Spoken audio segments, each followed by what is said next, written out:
নমস্কাৰ। আজি অৰুণোদয় অসমৰ পডকাষ্ট অনুষ্ঠানত আমি আমন্ত্ৰণ কৰি আনিছোঁ আপোনালোকৰ সকলোৰে মৰমৰ সকলোৰে চিনাকি 108 আপোনালোকে সকলোৱে অৱগত। আজি 18 দিন ধৰি তেখেতসকলে গুৱাহাটীৰ চচলত অনশন ধৰ্মঘট বহি আছে। আজি 18 দিন হ'ল। সেই নিমিত্তে আজি আমাৰ অৰুণোদয় অসমৰ পডকাষ্ট অনুষ্ঠানত আমন্ত্ৰণ কৰি আনিছোঁ। তেখেতসকলৰ আচলতে অভাৱ অভিযোগ আমি আপোনালোকক জনাবলৈ। দাদা, প্ৰথমতে আমি অৰুণোদয় অসমলৈ পডকাষ্ট অনুষ্ঠানলৈ আপোনাক স্বাগতম জনাইছোঁ। আপোনালোকক স্বাগতম জনাইছোঁ। যিহেতু আজি 18 দিন হ'ল পডকাষ্ট 108ৰ অনশন বহি আছে তেখেতসকলে। তেখেতৰ মুখৰ পৰা আমি কিছুমান কথা জানিম। আহকচোন দাদা, আচলতে 18 দিন আজি আপোনালোকৰ অনশন বহিছে, গতিকে আচলতে কাৰণটো কি, আপোনাৰ অভাৱ অভিযোগ কি? আচলতে নিশ্চয়কৈ দাদা, আমি অনিচ্ছা স্বত্বেও সদৌ অসম এখন মৃত্যুঞ্জয় কৰ্মচাৰী সন্থাই কৰ্মবিৰতি সিদ্ধান্ত ল'বলগীয়া কৰিলে। আমাৰ কৰ্মচাৰী সন্থাৰ জন্মলগ্নৰ পৰা প্ৰধান দাবী আছিল কৰ্মচাৰীসকলৰ চাকৰি নিয়মীয়া কৰা। কিন্তু চাকৰি নিয়মীকৰণ কথাটো এই মুহূৰ্তত আমি বাদেই দিছোঁ। আমি যিহেতু বজাৰ মূল্যৰ লগত খাপ খোৱাকৈ আৰু আমি যিটো কাম কৰোঁ, মানৱসেৱা কাম কৰোঁ, আজি আপোনালোকে দেখিছে ক'ভিডৰ সময়ত হওক, কাৰ আন্দোলনৰ সময়ত হওক, আমি অসমৰ ৰাইজক প্ৰতিটো জ্বলন্ত সমস্যাৰ ফাৰ্ষ্ট ৰেছপণ্ডাৰ, প্ৰথম শাৰী ব্যক্তি হিচাপে কাম কৰি আহিছোঁ। কিন্তু যেনেদৰে আমাক উচিত মূল্য দিব লাগে, সেই উচিত মূল্যৰে আমাক সেই সন্মানটো দিয়া নাই। আমি আৰু কোম্পানীটো বিগত দিনত যেনেদৰে অন্যায় অত্যাচাৰ কৰে, শ্ৰম আইন ভংগ কৰে, আৰু আমাৰ EMT পাইলট ইয়াৰ সৰু সৰু কথাত ৱাৰ্ণিং লেটাৰ, চৌকছ, টাৰ্মিনেশ্যন, চেলাৰী ডিডাক্ট কৰা বা আদি কৰি অন্য বহুত ধৰণে অন্যায় অত্যাচাৰ কৰি আহিছে। কোনো চাৰ্ভিচ ৰুল নামানে, চাৰ্ভিচ ৰুল বাৰম্বাৰ তেখেতলোকে ভংগ কৰি আমাক মানৱ সেৱাৰ কাম কৰা কৰ্মচাৰীসকলক এনেদৰে অন্যায় অত্যাচাৰ কৰাটো খুব দুখ লাগে। আমি আজি 18 চনৰ পৰাই মাননীয় মুখ্যমন্ত্ৰী মহোদয় সকলো কথাখিনি অৱগত কৰি আহিছিলোঁ যে আমাক এই কোম্পানীটোৱে নিজৰ ব্যক্তিগত মুনাফাৰ কাৰণে লুণ্ঠনবাজ কৰি আছে, আমাক ন্যায় প্ৰদান কৰক বা আপোনালোকে হস্তক্ষেপ কৰক। তো আমি মুখ্যমন্ত্ৰী মহোদয়ক অনানুষ্ঠানিকভাৱে য'তেই লগ পাওঁ তাতেই আমাৰ প্ৰাণজড়িত কৰ্মচাৰীসকলৰ দুখ দুৰ্দশাৰ বিষয়ে কওঁ।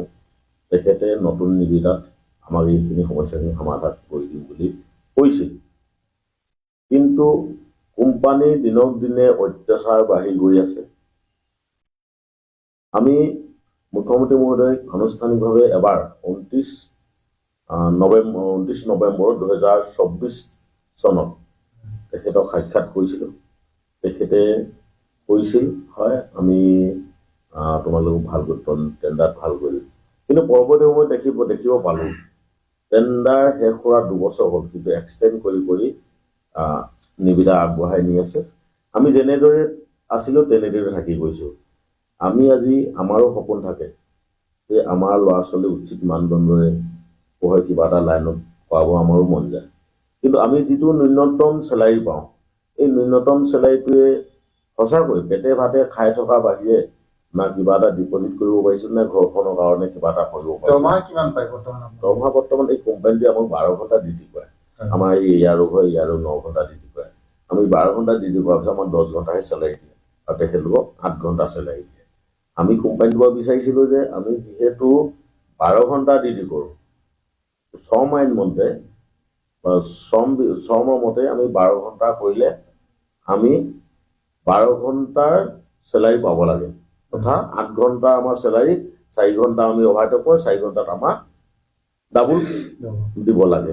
সেইখিনিও তেখেতলোকে দিয়াৰ পৰা বঞ্চিত। মাত্ৰ 2 ঘণ্টা আমাক দি আছে। আমি মানৱ সেৱা কৰি থকা অৱস্থাত তেখেতলোকে তেনেদৰে কৰাৰ উপৰিও পূজাত ছুটি নাপাওঁ, বিহুত ছুটি নাপাওঁ, ঈদত ছুটি নাপাওঁ, মে দিৱসত ছুটি নাপাওঁ। আমি বিচৰা নাই যে আমি যিহেতু মানৱ সেৱা কৰোঁ, এই কামখিনি কৰিবলৈ আমি সঁচাকৈ ৰাইজৰ মাজত সোমাই গৈ খুব ভাল লাগে, এই কামখিনি কৰি ভাল পাওঁ। কিন্তু অসমৰ জ্বলন্ত সমস্যাত অসমৰ ৰাইজৰ হৈ আমি যি কৰা কামখিনি তাৰ উচিত মানদণ্ড আৰু এই কোম্পানীটোৱে লুণ্ঠনবাজ কোম্পানীটোক নাকি লগাবৰ কাৰণে অসম চৰকাৰক জনাই আহিছিল। আৰু আমি বিভাগীয় কৰ্তৃপক্ষ, আমাৰ যিটো কোম্পানী আছে এই বিভাগীয় কৰ্তৃপক্ষক বাৰম্বাৰ আমি মেমৰিয়াম আকাৰে হওক, সচল প্ৰতিবাদী কাৰ্যসূচীয়ে হওক, বা শ্ৰম আয়ুক্ত মহোদয়ক মেমৰিয়াম দিছিলোঁ, NSM বিভাগক মেমৰিয়াম দিছিলোঁ, মুখ্যমন্ত্ৰী মহোদয়ক দিছিলোঁ, অসমৰ সকলো জিলাৰ উপায়ুক্ত আয়ুক্ত মহোদয়ক অৱগত কৰিছিলোঁ আমাৰ সমস্যা সমাধান কৰিবৰ কাৰণে বাৰম্বাৰ তেখেতলোকক জনাই আহিছিলোঁ। বৰঞ্চ আমি উপায়ন্ত হৈ যোৱাৰ 4 আগষ্টত আমি কৰ্মৱতীৰ সিদ্ধান্ত লৈছিলোঁ। সেই সময়ত এখন আমাক সন্মানীয় MD NSM মহোদয় ভাৰ্বেলি আমাক কোম্পানীৰ বিষয়ৰ লগত এখনি আলোচনাত মিলিত কৰাইছিল। আমি আলোচনাত তেখেতলোকে কোম্পানীয়ে যিখিনি আশ্বস্ত কৰিছিলে, যিখিনি আমাক দিম বুলি কৈছিলে, আজি আমাক 18 বছৰৰ পৰা এটা ইনক্ৰিমেণ্ট দিবলগীয়া আছে, যিটো তেখেতলোকে ইতিমধ্যে ইনক্ৰিমেণ্ট তেখেতলোকৰ যিখিনি এমপ্লয়াৰ সিহঁতে ইতিমধ্যে 10%, 15% বহুত বছৰে বছৰে তেখেতলোকে ইনক্ৰিমেণ্ট লৈ আছে। কিন্তু আমি বৰ্তমান আপোনালোকৰ দাবীসমূহ কি কি আছে?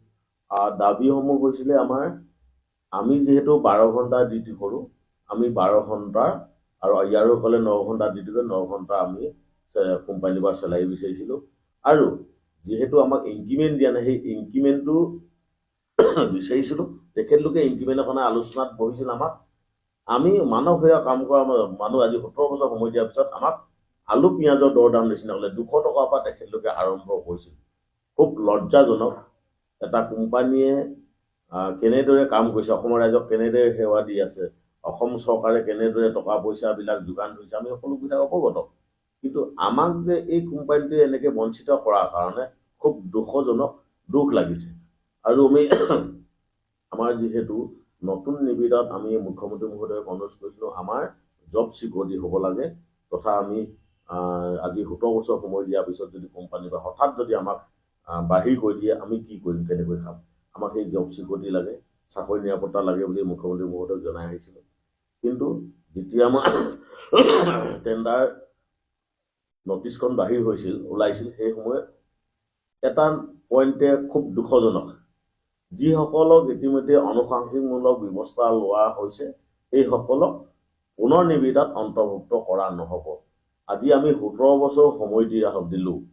সময় দিয়াৰ পিছত যদি এনেদৰে এটা নোট পাওঁ, খুব দুখজনক। আৰু সেই নটিছটো, সেই টেণ্ডাৰ মুকলি হোৱাৰ লগে লগে অফিচৰ পৰা ছাৰ্ভিচ ৰুল ভংগ কৰি ছমাইনকে যধে মধে আমাৰ কৰ্মচাৰীসকলক ৱাৰ্ণিং লেটাৰ চৌকছ দিয়া আৰম্ভ কৰিলে। ইতিমধ্যে সকলো কৰ্মচাৰী ৱাৰ্ণিং চৌকছ দিয়া হৈছে। তো আমি এইখিনি ফাইট কৰিবলগীয়া হ'ল। যিহেতু ধৰক আজি 18 দিন আপোনালোকে অনশনত বহিলে, চৰকাৰৰ ফালৰ পৰা নহ'লে আপোনালোকৰ যিটো কোম্পানী আছে, সেই কোম্পানীৰ ফালৰ পৰা কিবা খবৰ আহিছে নেকি যে কোম্পানীৰ ফালৰ পৰা বিভিন্ন ধৰণৰ আমাক একতাটো ষড়যন্ত্ৰ কৰি ভংগ কৰিব বিচাৰিছে? তেখেতলোকে আলোচনাৰ পৰিৱৰ্তে আলোচনালৈ আমাক নিমন্ত্ৰণ কৰি বা আমাৰ সমস্যা সমাধান কৰিব লাগিছিল। তাৰ পৰিৱৰ্তে আমাৰ কৰ্মচাৰীখনক আমি গণতান্ত্ৰিক প্ৰক্ৰিয়া আন্দোলন কৰিছোঁ। আমি বৈধতাৰে যিখিনি আমাৰ কৰণীয় কাম, এখন আমি কৰ্মবিৰতি কৰিব যাওঁতে কোম্পানীক চৰকাৰক 15 দিনৰ নটিচ দিব লাগে। 15 দিনৰ ভিতৰত আপোনালোকে আলোচনা কৰি সমস্যা সমাধান কৰক, নতুবা আমি কৰ্মবিৰতিত যাম। কিন্তু আমি এমাহৰ আগত তেখেতলোকক নটিচ দিছোঁ। আৰু কৰ্মবিৰতিত যোৱাৰ আগতো আমি যি অফিচৰ লগত আমাৰ এটেণ্ডেঞ্চ এপ থাকে, সেই এটেণ্ডেঞ্চ এপটো বয়কট কৰিছিলোঁ। আপোনালোকে এটেণ্ডেঞ্চ এপটো বয়কট কৰিছে, এই সময়ত আমাৰ আলোচনা কৰি সমাধান কৰক। পৰৱৰ্তী সময়ত আমি সচলত প্ৰতিবাদী কাৰ্যসূচী লৈছিলোঁ। তাৰপিছত আমি যিটো আমাৰ পেচেণ্টৰ লগত এটা ডাটা আমাৰ লগত থাকে, এই ডাটা প্ৰেৰণ কৰাত অফিচৰ লগত আমি প্ৰেৰণ কৰা নাছিলোঁ। পৰৱৰ্তী সময়ত দেখিব পালোঁ তেখেতলোকে কোনো নাচুবান্দা, কোনো আমাৰ লগত আলোচনাত বহিব নিবিচাৰে। উপায়ন্ত হৈ অনিচ্ছা স্বত্বেও, তো অসমবাসী ৰাইজে যাতে ক্ষমা কৰি দিয়ে আমাক, অনিচ্ছা স্বত্বেও আমি কৰ্মবিৰতিত যাবলগীয়া হ'ল। যিহেতু ধৰক আজি 18 দিন আপোনালোকক বৰ্তমানলৈকে একো ব্যৱস্থা কৰি দিয়া নাই, ভৱিষ্যতে কৰিব বুলি ভাবে নেকি আপোনালোকে? আশাবাদী?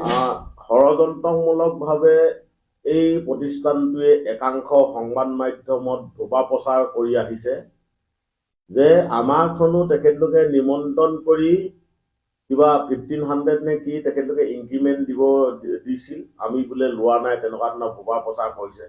ঠগবাজ কোম্পানী, মিছলীয়া কোম্পানীৰ বিষয়ববীয়াকেইজনে ইমান আজি যদি তেখেতলোকে যদি তেনেকৈ দিব বিচৰাহেঁতেন আমাৰ কৰ্মচাৰীসকলক যদি অন্যায় অত্যাচাৰ নকৰাহেঁতেন আজি এই ৩,০০০ কৰ্মচাৰী সচলত এই ফুটপাথৰ শুই বহি নাথাকে। অতি দুৰ্ভাগ্যজনক। মুখ্যমন্ত্ৰী মহোদয় অনুৰোধ জনাম, আমি উপায়ন্তত হৈ অসমৰ ৰাইজক সেৱাৰ পৰা বঞ্চিত কৰিছোঁ। আজি 18 দিন পাৰ হৈ গৈছে আমি এই কৰ্মৱতী লোৱা। আপুনি যাতে হস্তক্ষেপ কৰি উক্ত প্ৰতিষ্ঠানটোক নাকি লগাই পুনৰ আমাৰ কৰ্মচাৰীসকলক সেৱা কৰিবৰ বাবে আপুনি সহায় কৰি দিয়ে। লগতে আমাৰ যি ন্যায্য প্ৰাপ্তি আমি পাবলগীয়া আছে, কোম্পানীৰ পৰা যি পাবলগীয়া আছে কোম্পানী আমাক দিয়া নাই, এইখিনি দিয়া আপুনি ব্যৱস্থা কৰি দিয়ক, হস্তক্ষেপ কৰক।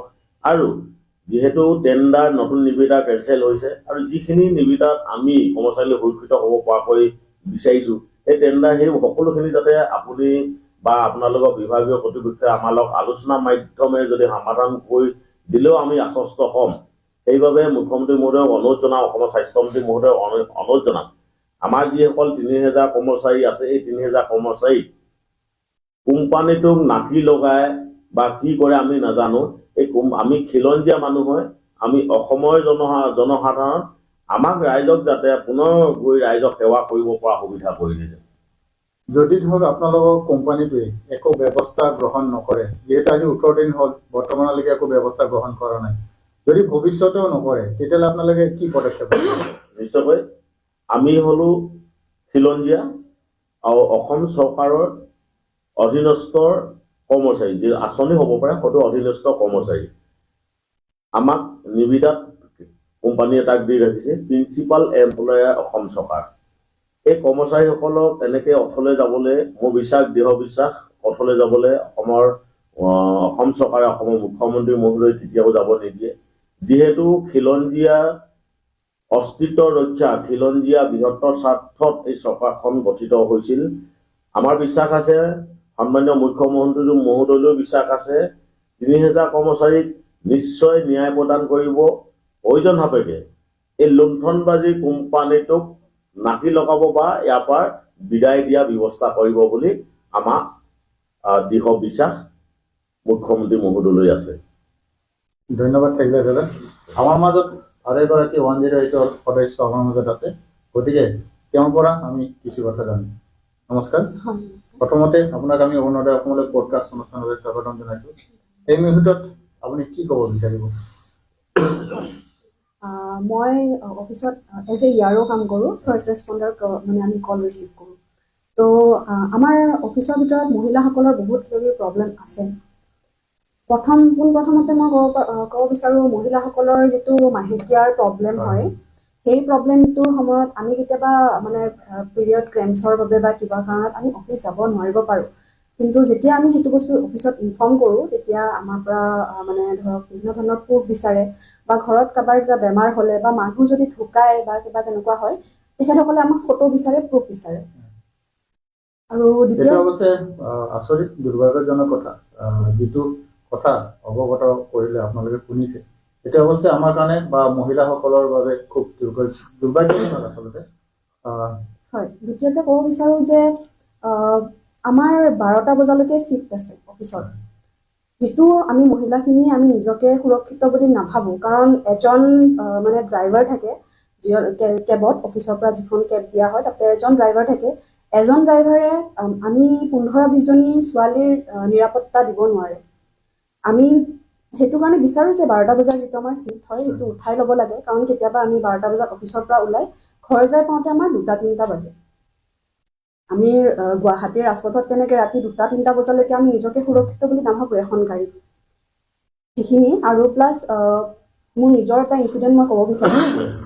আজি 6 মাহমান আগতে মোৰ মা পৰি হাত ভাঙিছিলে। হাত ভাঙোতে মোৰ মানে সেইটো সময়ত আমাৰ নাইট শ্বিফ্ট আছিলে।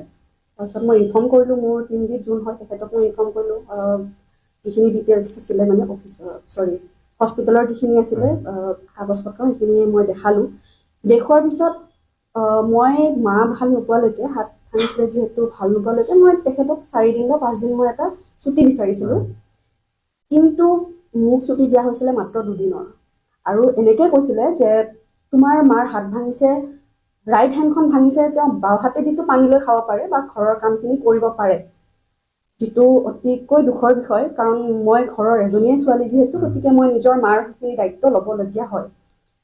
এইখিনি ক'ব বিচাৰোঁ আৰু সেইখিনি বহুত প্ৰব্লেমত পৰি আছোঁ তো সেইখিনি প্ৰব্লেমখিনি আমাৰ উঠাই ল'ব লাগে আপোনালোকে শুনিলে আমাৰ পডকাষ্টত আপোনালোকক সকলো কথা বিৱৰি কৰে গতিকে দাদা আপুনি আৰু কিবা ক'ব বিচাৰিব নেকি যিহেতু আমাৰ পডকাষ্ট অনুষ্ঠান চলি আছে আপুনি সকলো কথা আজি চৰকাৰক লগতে ৰাইজক লগতে আপোনাৰ কোম্পানীটোক আপুনি অৱগত কৰিব পাৰে নিশ্চয়কৈ মই ৰাইজলৈ আৰু অসম চৰকাৰলৈ অৱগত কৰিব বিচাৰিছোঁ এই কোম্পানীটোৱে বিভিন্ন সময়ত আমাক লুণ্ঠন কৰি আহিছে আজি অসমৰ ৰাইজক সেৱা দিয়া নাই তেখেতলোকে মাত্ৰ কোম্পানী মুনাফাৰ কাৰণে কাম কৰি আছে আপুনি দেখিব অসমত 106খন 806খন 108 আছে আৰু সেই 806খন 108 যিমান কৰ্মচাৰী থাকিব লাগে তেনেদৰে কৰ্মচাৰী নাই কিন্তু প্ৰতিখন এম্বুলেন্সৰ নামত যাৱতীয় যি খৰচ বা যি টকা পইচা ইতিমধ্যে কোম্পানীয়ে চৰকাৰৰ পৰা লৈ আছে কিন্তু যে প্ৰায় গাড়ী আজি 150খন গাড়ীত মেন পাৱাৰ একেবাৰে নাই দিনত গাড়ী চলে ৰাতি নচলে অৰ্থাৎ ৰাতি মেন পাৱাৰ নাই আৰু কিছুমান গাড়ী অচল হৈ আছে অচল মানে খুব বেয়া গাড়ীবিলাক ভালকৈ নবনায় সৰু সৰু দুই এটা পেচেণ্ট কেৰি কৰিব তাৰপিছত গাড়ীখন বহাই থৈ দিয়া হয় আৰু কিছুমান গাড়ী এনে দেখিব আপোনালোকে গাড়ীখন অচল হৈ বেয়া হৈ গ'ল অচল হৈ বেয়া আজি যদি মোৰ এই ব্ৰডকাষ্ট মেছেজ বাইক যদি আপোনাৰ মুখ্যমন্ত্ৰী মহোদয় চাইছে মই অনুগ্ৰহ কৰিম আপুনি যদি সঁচাকৈ যদি চাৰ্জশ্বিট দাখিল কৰি বা কিবা ইনকুৱাৰী কৰে আপোনালোকে দেখিব প্ৰায় গাড়ী কিছুমান গাড়ী অত্যন্ত বেয়া হৈ যোৱা গাড়ী নচলা গাড়ী গেৰেজত আমাৰ GBK-AMI 4টামান গেৰেজ আছে সেই গেৰেজত এই গাড়ীবিলাক লৈ আহে গাড়ীবিলাক এস্কেপ হ'বলগীয়া গাড়ী এইটো চৰকাৰ অৱগত কৰিলে স্কেপ গাড়ী কিন্তু স্কেপ গাড়ী বুলি অৱগত নকৰে তেখেতলোকে ইয়াত আমাৰ GPS এটা থাকে এই GPSটো NSMৰ ফালৰ পৰাও তদাৰক কৰিব পাৰে এই GPSটো এই আমাৰ যি ৱৰ্কশ্বপ আছে না ৱৰ্কশ্বপৰ বেটেৰী লগাই ৰাখি থোৱা বুলি আমি জানো আৰু প্ৰমাণ আছে আমাৰ তো এনেদৰে লুণ্ঠন কৰে আজি আমি অনিচ্ছা সত্ত্বেও আমি ৰাইজৰ ওপৰত ক্ষমা পাতি যে আমি 18 দিনকৈ বা ইমান দিনকৈ অনিচ্ছা সত্ত্বেও নিজৰ প্ৰাপ্য অধিকাৰ কাৰণে আমি আজি আপোনালোকক বঞ্চিত কৰিছোঁ কিন্তু এই কোম্পানীটোৱে যে আজি 150খন গাড়ী দিনত চলাই ৰাতি নচলে অকল দিনত অকল আমোলা বিষয়ক চৰকাৰী আমোলা বিষয়ক দেখাবৰ কাৰণে কাগজে পত্ৰে দেখাবৰ কাৰণে এইবিলাক দেখায় ৰাতি যে নচলে সেই ৰাতিৰ সময়ত যিসকলে 108 বিচাৰিব তেখেতলোকেতো গাড়ী নাপায় তাৰ ব্যৱস্থা কোনে ল'ব তাৰ ব্যৱস্থাটো তেখেতটো দোষী হয় কোম্পানীটো সম্পূৰ্ণ দোষী হয় তেখেতে আমাৰ অসমৰ জনসাধাৰণৰ পইচা আমি প্ৰতিটো ক্ষেত্ৰত টেক্স বহন কৰোঁ প্ৰতিটো ক্ষেত্ৰত আলু পিঁয়াজ প্ৰতিটো ক্ষেত্ৰত টেক্স বহন কৰোঁ আমাৰ অসমৰ পইচা আমাৰ পইচা আপোনাৰ পইচা মোৰ পইচা আমাৰ পইচাৰে এই বহিৰাগত কোম্পানীয়ে আমাকে লুণ্ঠন কৰিব আমি কেনেকৈ চাই থাকিম মুখ্যমন্ত্ৰী মহোদয় আজি 17টা বছৰ আমাৰ অসমীয়া সৰলতা সুযোগ লৈ 18টা বছৰ তেখেতলোকে দুৰ্নীতি কৰিলে ইয়াত আপুনি যদি অলপ নিৰীক্ষণ কৰে বা ইনকুৱাৰী কৰে সঁচাকৈ জুলুঙা মেকুৰী আগত ওলাই পৰিব আৰু আমি সঁচাকৈ দুখিত অসমৰ ৰাইজক এই সেৱাৰ পৰা আমি বিচৰা নাই মনত মানে বিচৰা নাই কিন্তু আমাক এই কোম্পানীটোৱে আজি 17 বছৰে অন্যায় অত্যাচাৰ কৰাৰ বাবেহে আমি এনেকুৱা ধৰণৰ চৰম সিদ্ধান্ত ল'বলগীয়া পৰিল এই মুখ্যমন্ত্ৰী মহোদয় আপুনি আমাৰ 3000 খিলঞ্জীয়া কৰ্মচাৰী মুখলৈ চাই আৰু আমাক যাতে ন্যায় দিব বুলি আমি আশাবাদী আৰু আপোনাক ন্যায় দিবৰ বাবে অনুৰোধ জনাইছোঁ দাদা মই আৰু মাজতে এটা কথা আপোনাক সুধো যিহেতু আপোনালোকে 18 দিন অনশনত বহি আছে কিন্তু বৰ্তমান গুৱাহাটী চহৰত দেখিছোঁ 108 ছাৰ্ভিচ চলি আছে এইটো ক্ষেত্ৰত আপুনি কি ক'ব নিশ্চয়কৈ আমি 108 ছাৰ্ভিচটো কেনেকৈ চলাইছে আমি বৰ বিশেষকৈ অৱগত নহয় হয় চলাইছে কিন্তু যেনেদৰে চলাব লাগে তেনেকৈ চলাব পাৰে আমি যিহেতু কৰ্মবিৰতি কৰিছোঁ অসমৰ ৰাইজেও তাৰ পৰা সেৱাৰ পৰা বঞ্চিত নহওক আমি কামনা কৰোঁ যদি তেখেতলোকে চৰকাৰে আমাৰ নাৰ্ছ MPW যিহেতু আমি EMT যি কাম কৰোঁ MPW নাৰ্ছ তেখেতলোকে প্ৰদান কৰিছে চৰকাৰৰ ফালৰ পৰা আমি কৰ্মবিৰতি থকালৈকে কৰ্মচাৰীসকলক সেৱাৰ লগত জড়িত কৰাইছে আৰু পাইলট কিছুমান ড্ৰাইভাৰ লগাইছে যিবিলাক ড্ৰাইভাৰ হাজিৰা দি কাম কৰাইছে যিবিলাক অনভিজ্ঞ আজি 108 EMTও কিছুমান অনভিজ্ঞ EMT লগাইছে চৰকাৰৰ ফালৰ পৰা যিমানখিনি সুবিধা কৰিছে বাকী কোম্পানীয়ে অনভিজ্ঞ EMT লগাইছে যিজন EMT কোনো ট্ৰেইন নাই। তেখেতে ষ্টক কেছত কেনেকৈ হেণ্ডেল কৰিব লাগে, এই প্ৰসূতি বেদনাৰ পেছত কেনেকৈ আজি ডেলিভাৰী হ'লে কেনেকৈ কৰিব লাগে বা ডেলিভাৰী কেনেকৈ কৰাব লাগে, কোনো অভিজ্ঞতা নাই। আজি অক্সিজেন কিমান, এজন পেচেণ্টক অক্সিজেন, আজি বেবী পেচেণ্টক কিমান অক্সিজেন দিব লাগে, কিমান পাৰ্চেণ্ট অক্সিজেন দিব লাগে, আজি ব্ৰিথিং প্ৰব্লেম পেচেণ্টটোক কি কৰিব লাগে, কাৰ্ডিয়েক পেচেণ্টটোক কেনেদৰে কেয়াৰ ল'ব লাগে, কোনো অভিজ্ঞতা নাই। তেখেতলোকে কিন্তু অসমৰ ৰাইজক এই সেৱাটো এনেকৈ প্ৰদান কৰি নিশ্চয় বহুত দুখ কৰিছে। আৰু এই দুখ কৰাৰ বাবে মই মুখ্যমন্ত্ৰীৰ মতে অনুৰোধ জনাম, এনেকুৱা ধৰণৰ কোম্পানীটোক যাতে চৰম সিদ্ধান্ত ল'বৰ বাবে আমি অনুৰোধ জনাইছোঁ। আৰু যিসকল ইতিমধ্যে যিসকল কৰ্মচাৰীয়ে এনেদৰে কাম কৰিছে, আপোনালোকে দেখিছে আমি ৩,০০০ কৰ্মচাৰীয়ে আমি উপায়ন্তত হৈ আমি কৰ্মবিৰতি ল'বলগীয়া হ'ল। আপোনালোকে যদি এনেদৰে এই কোম্পানীটোক সহযোগিতা কৰিছে, এই ঠগবাজ কোম্পানীটোক যদি আপোনালোকে সহযোগিতা কৰিছে, কিন্তু আপোনালোকে এটা মন কৰিব, আজি আপোনালোকক ১,০০০ টকাকৈ হাজিৰা বা ২৪ ঘণ্টা কৰিলে ২২০০ টকাকৈ হাজিৰা, এই টকাটো এই কোম্পানীটোৱে দিবনে নিদিয়ে তাৰ ওপৰতো মোৰ সন্দেহ আছে। যদি আপোনালোকে কৰিছে, যিকেইদিন কাম কৰিছে এই টকাখিনি আপোনালোকে লোৱাৰ ব্যৱস্থা কৰক, কিন্তু পিছলৈ যাতে এই টকাখিনি পাবনে নাপায় আমাৰ সন্দেহ আছে। আপোনালোকে যিহেতু সেৱা প্ৰদান কৰিছে, আমাৰ জেগাত আপোনালোকে ইতিমধ্যে কাম কৰিছে, আমি আপোনালোকক আমাৰ নথকা সময়খিনি আপোনালোকে আমাক ৰাইজক সেৱা কৰাৰ বাবে আপোনালোকক ধন্যবাদ জনাইছোঁ। কিন্তু এই কোম্পানীটোৱে আপোনালোকে যিখিনি চুক্তি বা যিখিনি দিম বুলি কৈছে সেইখিনি পাবনে নাপায়, আপোনালোকে আগতীয়াকৈ এই টকাসমূহ লৈ ল'লে বেছি ভাল হ'ব। কাৰণ এনেকুৱা এটা ঠগবাজ কোম্পানী, প্ৰতিটো বস্তুতেই প্ৰতিটো কামতেই তেখেতলোকে দুৰ্নীতি, অকল দুৰ্নীতি। ৰাইজক সেৱাৰ বিপৰীতে তেখেতলোকে দুৰ্নীতিহে কৰিব জানে, ৰাইজক সেৱা দিব নাজানে। আমি প্ৰকৃতাৰ্থত ৰাইজক সেৱা দিব বিচাৰোঁ, আৰু ৰাইজে প্ৰকৃতাৰ্থত 24/7 এই গাড়ীখন সেৱাটো পোৱা কামনা কৰোঁ। আৰু ৰাইজে এই সেৱাটো উপভোগ কৰি আৰু আমাৰ হৈ যাতে আমি যেনেদৰে আজি 18 দিন পাৰ হৈ যোৱাত আমি এনেদৰে কৈছে আমাৰ হৈ সহযোগিতা কৰিবলৈ, আমাৰ হৈ এষাৰ মাত মাতিবৰ কাৰণে আপোনালোকে আহ্বান দিছে। ইতিমধ্যে আমাৰ বহু দল সংগঠন, বুদ্ধিজীৱী, ৰাজনীতিবিদ আমাৰ লগত সহযোগিতা কৰিছে।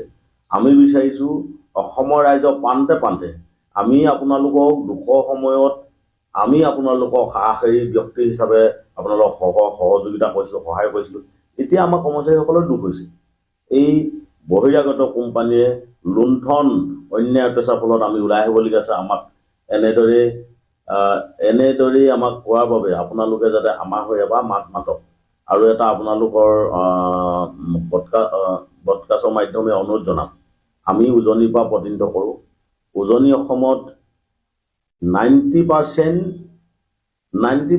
আদিবাসী চাহ জনজাতিয়ে আমাৰ গাড়ীখন ব্যৱহাৰ কৰে, আৰু আমি তেখেতলোকক হৈ আমি কাম কৰি আহিছোঁ, তেখেতলোকক সেৱা আগবঢ়াইছোঁ। সকলো অসমৰ ৰাইজে সকলোৱে পায়, কিন্তু প্ৰায় 80% প্ৰতিটো ক্ষেত্ৰত, সৰু সৰু ক্ষেত্ৰতো তেখেতলোকে গাড়ীখন ব্যৱহাৰ কৰে।